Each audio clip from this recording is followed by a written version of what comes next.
శ్రీకృష్ణుడికి 16,000 మంది భార్యలు ఉండేవారని అందరికీ తెలిసిందే. నరకాసురుని చెరలో ఉన్న 16,000 మంది యువరాణులను విడిపించినప్పుడు వారు కృష్ణుణ్ణి భర్తగా ఉండమని వేడుకుంటే అందుకు కృష్ణుడు అంగీకరించి వారిని పెళ్లి చేసుకుంటాడు. దీంతో కృష్ణుడికి 16,000 మంది భార్యలు ఏర్పడతారు. అయితే కృష్ణుడికి నిజానికి అంతకు ముందే 8 మంది భార్యలు ఉన్నారు.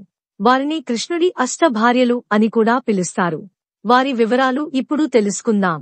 కృష్ణ భగవానుడు అంటే స్వయంగా శ్రీ మహావిష్ణువే. శ్రీకృష్ణుడిని గోవిందుడు, ముకుంద, మధుసూదన, వాసుదేవుని పేర్లతో పిలుస్తారు. భారతీయ మత గ్రంథాల ప్రకారం కృష్ణ భగవానుడికి 8 మంది భార్యలు. వారు రుక్మిణి, సత్యభామ, జాంబవతి, కాళింది, మిత్రవింద, నగ్నజీతి, భద్ర, లక్ష్మణ. అలాగే తనను భక్తితో ఆరాధించే 16,000 మంది గోపికలను కూడా వివాహం చేసుకున్నాడని అంటారు. అయితే వీరిలో ఇద్దరిపైనే కృష్ణుడికి వల్లమాలిన ప్రేమ. వారిలో ఒకరు తన పట్టమహిషి రుక్మిణి, ఇంకొకరు సత్యభామ. అయితే ఈ ఇద్దరు రాణులు వాసుదేవుడికి భార్యలుగా రావడం వెనుక ఓ పెద్ద కథే ఉంది. రుక్మిణి విదర్భ రాజు భీష్మకుని కుమార్తె. కృష్ణుడు తన భర్తగా రావాలని చిన్ననాటి నుంచే రుక్మిణి కోరుకుంది. తన శ్వాస నిశ్వాసంలోనూ నిరంతరం కృష్ణుని ధ్యానంలో గడిపింది. అయితే ఈ విషయం ఆమె తండ్రి భీష్మకుడు ఇష్టం లేదు. రుక్మిణిని తన స్నేహితుడైన శిశుపాలునికి ఇచ్చి వివాహం చేయాలని భావించాడు. శిశుపాలుడు జరాసంధుడికి శ్రీకృష్ణుడు ఆగర్భ శత్రువు, అందుకే వ్యతిరేకించేవాడు. గోవిందుడే తన భర్తగా కోరుకున్న రుక్మిణి ఆ స్థానంలో ఎవరినీ ఊహించడానికి సాహసం చేయలేదు. తన తండ్రి భీష్మకుడు బలవంతంగా శిశుపాలునితో వివాహం జరిపించాలని భావిస్తున్నాడని, కాబట్టి దీన్ని అడ్డుకోవాలంటూ కృష్ణుడికి రుక్మిణి సందేశం పంపింది. లేదంటే తాను ఆత్మహత్య చేసుకుంటానని, అలాగే తాను ఆలయంలో ఎదురుచూస్తూ ఉంటానని తెలియజేసింది. సందేశం అందుకున్న శ్రీకృష్ణుడు తాను రక్షిస్తానని అభయం ఇచ్చాడు.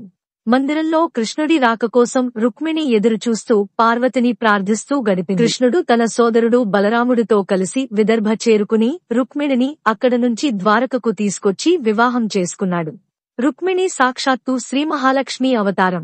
ఆమె ఎప్పుడూ నారాయణుడి హృదయ మందిరంలో కొలువుంటుంది.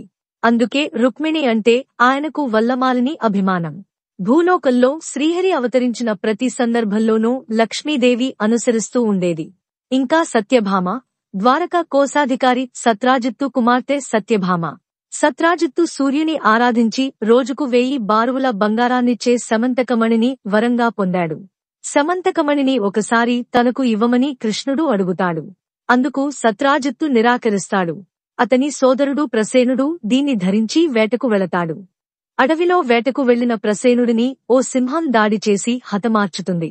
అదే సమయంలో జాంబవంతుడు సింహాంతో పోరాడి సమంతకమణిని తీసుకుపోయి తన కుమార్తె జాంబవతికి ఇస్తాడు.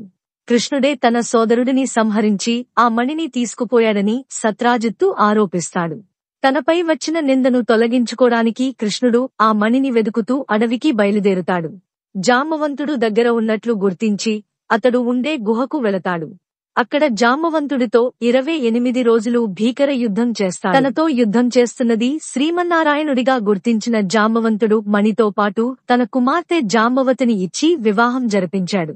సమంతకమణిని తెచ్చి సత్రాజిత్తుకు అప్పగించడంతో ఆయన తన తప్పును తెలుసుకుని కుమార్తె సత్యభామను శ్రీకృష్ణుడికి ఇచ్చి వివాహం చేశాడు. సత్యభామ గత జన్మలో చంద్రకాంత అనే నాగకన్య. ఈమె గొప్ప విష్ణు భక్తురాలు. అంతేకాదు ఆయనను వివాహం చేసుకోవాలని నిర్ణయించుకుంది. ఆమె అందానికి మోహితుడైన మైరావణుడు తన స్థావరంలో బంధిస్తాడు.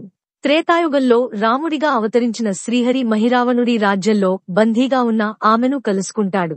తాను ఈ జన్మలో ఏకపత్ని వ్రతుడనని, వచ్చే జన్మలో వివాహం చేసుకుని తన రాజ్యానికి రెండో రాణిగా చేస్తానని వాగ్దానం చేశాడు. అందుకే ద్వాపర యుగంలో సత్యభామగా జన్మించిన చంద్రకాంతను కృష్ణుడు పరిణయమాడాడు. అలాగే పురాణాల ప్రకారం సత్యభామ భూదేవి అవతారంగా పేర్కొంటారు.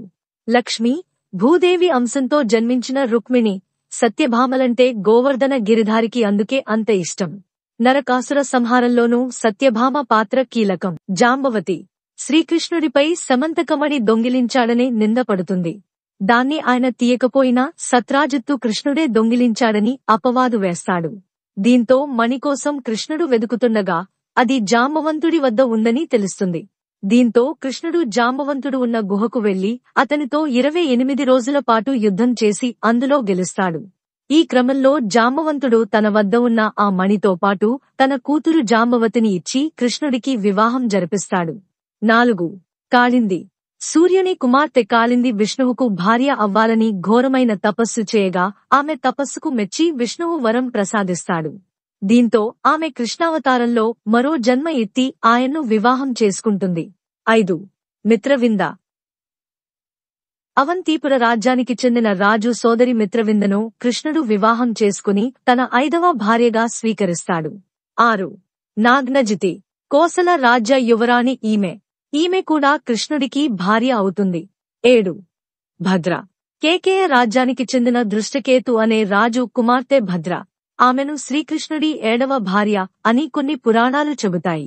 కొన్నింటిలో 8వ భార్య అని ఉంటుంది. 8. లక్ష్మణ. మద్ర రాజ్యానికి చెందిన రాజు కుమార్తె లక్ష్మణ. ఈమెకు పెళ్లి చేసేందుకు తండ్రి స్వయంవరం ఏర్పాటు చేస్తాడు. దానికి కృష్ణుడు, అర్జునుడు, దుర్యోధనుడు, జరాసంధుడు వస్తారు.